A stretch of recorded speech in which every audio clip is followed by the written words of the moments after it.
Welcome back to my channel. বন্ধুরা কেমন আছো? ভালো আছো? নিশ্চয়ই ভালো আছো, আর ভালো থেকো। চলে এসো, আজকে আমি তোমাদেরকে একটা রেসিপি দেখাবো। সেটা হচ্ছে, দেখো বন্ধুরা, আমি এই যে এখানে 6 পিস মাছ নিয়ে নিয়েছি। আমি কই মাছের ঝাল দেখাবো। হ্যাঁ, তারপরে দেখো আমি এই যে কড়া বসিয়ে দিয়েছি। এখন কড়াটা গরম হতে দিচ্ছি। তেল দিয়ে দিলাম কড়াতে। আর আমি না মাছটাতে আমি নুন হলুদ মেখে রেখেছি, রেখে দিয়েছি। তেলটা গরম হতে দিচ্ছি। দেখো বন্ধুরা, তেলটা প্রায় গরম হয়ে গেছে। আমি না মাছগুলো দিয়ে দিচ্ছি।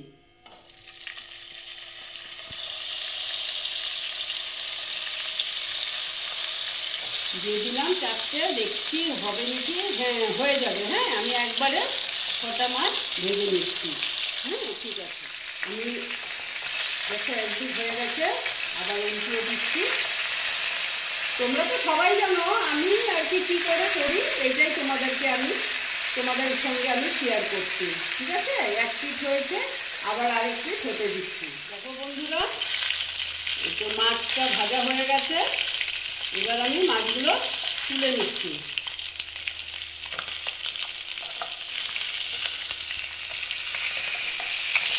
দেখো বন্ধুরা, আমি এখানে এই তেলের মধ্যেই দিয়ে দিচ্ছি, আর একটু দিয়ে দিচ্ছি। আমি বেশি দেব না তেল, কারণ এখানে অনেক ভাজা তেল, মাছ ভাজার তেল আছে।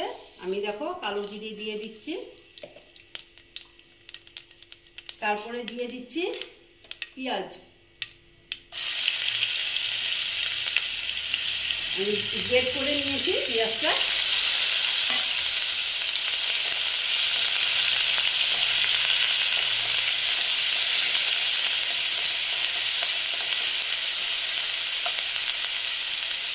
তারপরে দিচ্ছি আদা। তোমরা তো সবাই পারো, আমি কি করে করছি এইটাই আর কি দেখাচ্ছি। ঠিক আছে,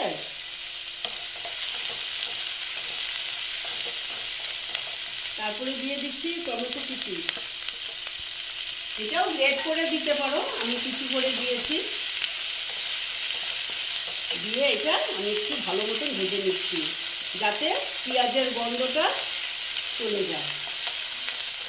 দেখো বন্ধুরা, এটা প্রায় ভাজা হয়ে গেছে। এবার না আমি এখানে অ্যাড করব জিরের গুঁড়ো। আমি অল্প করেই দিচ্ছি, ঝাল করবো তো সেই জন্য। তারপরে দিচ্ছি অল্প ধনের গুঁড়ো। তারপরে দিচ্ছি হলুদ। তারপরে দিচ্ছি লঙ্কার গুঁড়ো। এটা স্বাদ অনুযায়ী, তোমরা যে যেরকম ঝাল খাও সেই হিসাবে দিলে। আমরা ঝাল কম খাই তো সেই জন্য কম করে দিয়েছি। তারপরে দিচ্ছি নুন। দিয়ে এটাকে আমি আবার ভেজে নিচ্ছি ভালো মতন। দেখো বন্ধুরা, এটা প্রায় ভাজা হয়ে গেছে। এইবার না আমি এখানে অল্প জল অ্যাড করব। ঠিক আছে, আমি অল্প করে জল দিয়ে দিচ্ছি। দিয়ে আবার মশলাটা একটু মিক্স করে নিচ্ছি।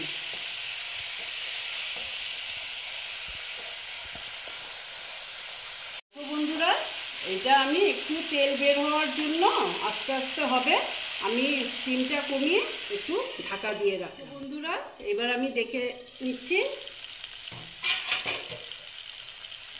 দেখো তেল বেরিয়ে গেছে। এবার আমি কী করবো জানো, মাছগুলোকে দিয়ে দিচ্ছি। মাছগুলো দিয়ে একটু নেড়ে চেড়ে নিচ্ছি। বেশি নাড়বো না, কারণ মাছগুলো ভেঙে যেতে পারে, সেই জন্য।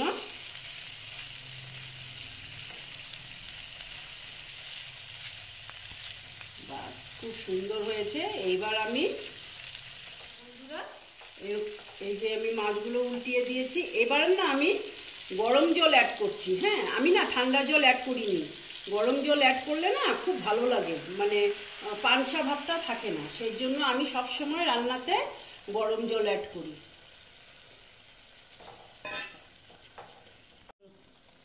দেখো, এবার আমি অল্প এটা একটু ঢেকে দিচ্ছি। হ্যাঁ, কারণ মাছগুলো সেদ্ধ হবে সেই জন্য। দেখো বন্ধুরা, আমি দেখে নিচ্ছি। হয়ে গেছে প্রায়।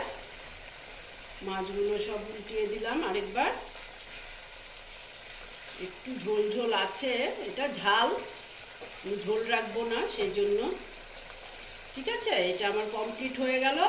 এখন আমি তোমাদেরকে সার্ভ করে দেখাই। বন্ধুরা, আমার মাছটা তো কমপ্লিট হয়ে গেল। এইভাবে তোমরা রান্না করে খেয়ে দেখবে, আশা করছি ভালোই লাগবে। তোমরা যদি এইভাবে রান্না করে খেয়ে দেখবে, ভালো লাগবে। আর যদি ভালো লাগে তাহলে আমার ভিডিওকে লাইক করবে, আমার চ্যানেলকে সাবস্ক্রাইব করে তোমরা সামনের দিকে এগিয়ে নিয়ে যাবে। আর নেক্সট রেসিপি নিয়ে আবার আমি তোমাদের কাছে ফিরে আসব। বন্ধুরা, অল্প ওয়াচ করবে। হ্যাঁ, ওয়াচ না করলে তো হবে না, ওয়াচ না করলে তো আমার ওয়াচ টাইম একদম আসছে না। বন্ধু, তোমরা একটু ওয়াচ করবে, ওয়াচ করে তারপরেই কমেন্ট করবে। একটু দেখবে ভিডিও, একটু না দেখে কি করে তোমরা, একটা আমি করি তোমরা ওয়াচ না করে আরেকটা তোমরা বলে কমেন্ট করে ফেলো। এই রকম কমেন্ট করলে ভালো লাগে না তো। ঠিক আছে, ওকে বন্ধুরা।